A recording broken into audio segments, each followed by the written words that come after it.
Here's a story.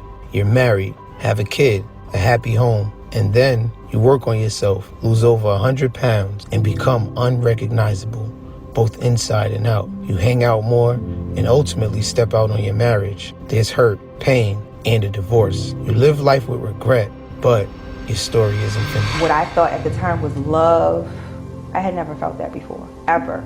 I have never felt so more desired in my life, ever. Was sleeping with your husband difficult? Very. Why? Because I only wanted the other guy. Wow. I'm obviously not yours and you're not mine. But I No, don't he want was you to... mine. He was mine. I'm sorry, honey. He was mine. How does your husband find out? I confessed. I couldn't sleep. My conscience was eating me alive and I was exhausted. I was ready to leave my baby, leave my family. This was nice. I love y'all. I see y'all on the weekend. I wanted to be with him at all costs.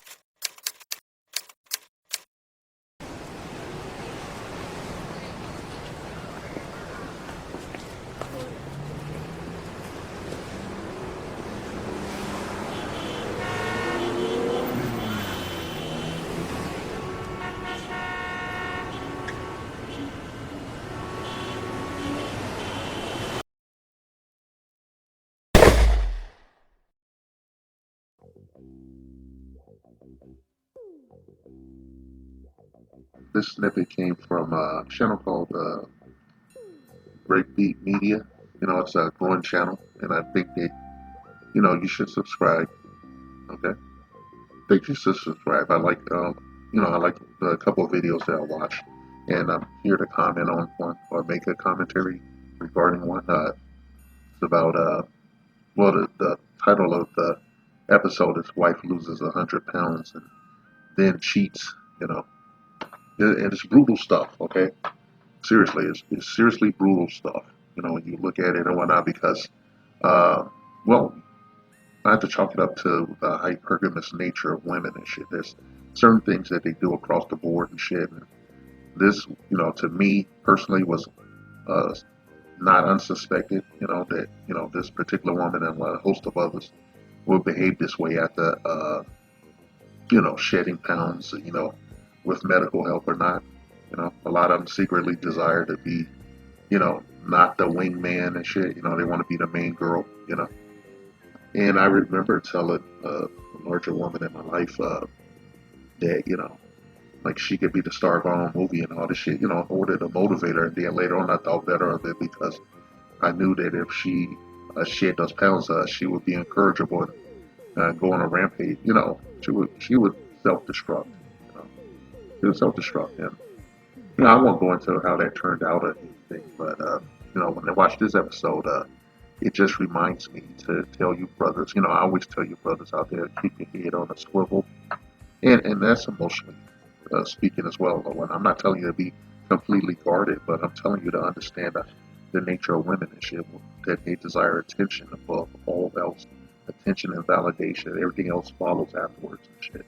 But it's a scale of their wants and needs versus, reality and shit, necessity, and duty, responsibility. That shit is secondary to her wants, needs, and validation. All right? The woman in this video, woman in this episode, was blessed to have a husband who was into her, and she was well over 340 pounds when they started. And then she decided to change her life, and she dropped a bunch of weight, and her hidden figure was revealed. You know, and the guy, you know, just keeping things in mind. The guy was totally into her as a larger woman. Okay, he was there for her. There's pictures of them, and the guy is leaning into the picture, super happy and cheesing and whatnot. It was not enough for her ultimately and shit, because when she dropped the weight, she changed. Her true nature emerged. Her purgative nature, and she wreaked havoc, emotional havoc on this gentleman's life. And it seems that he remarried and he's happy now. That's the best possible outcome and shit. You can't let these things change your life. But, a lot of times it's unavoidable, given this, the situation and, the environment and everything, nature versus nurture. If you recognize the nature of a woman, then I think you'll have a better opportunities wherever you are on the planet to have a long and lasting union. And I think that, you know, I'd like to excoriate the woman and everything, but she just followed her own true nature, and there's nothing you could really do to, there's nothing you could do about it. You could just talk shit and everything, but like at the end of the day, she wanted to be what she became, right? At some point, and in the video, she's fat again. She's not as fat as she was, but she's fat again and shit. She's obviously past the wall. She was probably past the wall when she made that transition, but it gave her a shot in the arm and shit. It was like an adrenaline shot, and she made the best of it. She lived her best life, and she was in them streets, and you know, that's what it is, right? Right? Don't be that guy, Don't be that nigga. Yeah, I sit there where, like, you owe it to yourself to live your best life and be selfish and pursue your dreams, your wants, and your needs to the exclusion of all else a lot of times and shit, because these women have basic programming and shit. They do basic things and everything else built around that shit. However individualized they want to make it and shit, you know. But, you must always keep in your mind, that, what she wants more than anything else is attention and validation. All right? Above all else and whatnot. Brothers, I'm just here to tell you that there's, well, you just keep this in mind that love don't love nobody and shit. Okay? Love don't love nobody and shit. And a lot of times she's just not into you. It's what you're willing to accept. All right? I say don't accept it and shit. Have standards for yourself. All right? And when you know when someone's into you, okay? And the minute you know they're not into you, you should treat them accordingly and whatnot, okay? They should not be allowed to be in your circle or anywhere near you, okay? All right, keep them at arm's distance, if not further, right? Don't be that guy, okay? Don't be a sad sack. Don't be a Rodney Dangerfield type and shit. Throw it all away and shit, okay?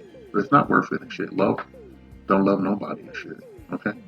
Now, your preference is your preference, as far as this guy goes, the guy that was married to this gigantic, failure, is wasting space and shit, because she could have. I always think like this, I see shit like stories like this: a big fat heifer loses weight and goes on a thought rampage and shit. I always think, she really loved him or even had a sliver of respect, she could have divorced him. Okay, she could have divorced him, but that wouldn't have worked out, because then she would have to pay all her own bills, and her personal time would be extremely limited due to that, because of it and shit. If they had in a sliver of decency, they would divorce you. Okay, they'll divorce you and tell them why. Be straight up. I got what I want. I got the body I want. You provided a financial buffer for me to pursue my interests and shit. I've become this, and now I don't feel like I need you anymore, and I'm gonna go be with the kind of people I want to be with. I'm gonna run with the kind of people I want to run with. No woman is ever gonna tell you that, because they always want to come out of everything smelling like a rose. Okay, they always rewrite history and shit in reality. It's called gaslighting and negging and shit. And it's up to you to, as a man, to bring order to your relationship. All right, so that's your job in a relationship, is to bring order and structure to that bitch. And supposedly a woman's job is to bring emotion and nurture, to it. The whole ideal of yin and yang that's been lost in our ethnic community and shit for a myriad number of reasons and shit. I can't say that, I can't say that I wish this woman well in the future or anything like that, because ultimately she's a despicable, horrible person, and she knows that. That's why she's sitting up here talking to this gentleman and shit that's interviewing her or whatnot. That's why she's sitting there talking about it. She's ruminating on things now that she's had her fun, and they've taken her on the carousel and put her back on the shelf, wet and sticky. Shout out to the late David Carroll. All right, I hate to say it. We've gone from the most married, most nuclear families, the most structure and whatnot, under extreme duress to, a service class, right? And that's really what I'm talking about. And that's why, I support it, people becoming citizens of the planet instead of just a country and shit. Right? Because there are more women on the face of the planet than men, and you need to be able to explore your options and have a clear view of what's out there, whatnot, and how you fit into things, whatnot. You don't have to settle. That's what they teach us in our ethnic community in this goddamn country. That's what they teach us. Okay? That's what they teach us. You don't have to settle. Okay? You can get out. You can go wherever you want to go and shit. Okay? I don't know, you know? And I want to chalk it up to, telling you kings out there, whoever needs to hear this, that uh, you have to invest in yourself. Okay? You have to believe in yourself. Okay? You have to respect yourself. Otherwise, what happened to this woman's husband could happen to you. All right? I'm just saying it's a possibility. I'm not saying it's an absolute and everything, but this has been a teachable moment. This is my commentary. Like, share, and subscribe. If you are so inclined. And that being said, keep your head on a swivel. Protect your bag, and above all else, protect your seed, because that's your future and your legacy and whatnot. SYSBM equals save yourself, and I do mean save yourself, black man, on all levels. This message has been paid for by the Dusties. Yes, the niggas you love to hate.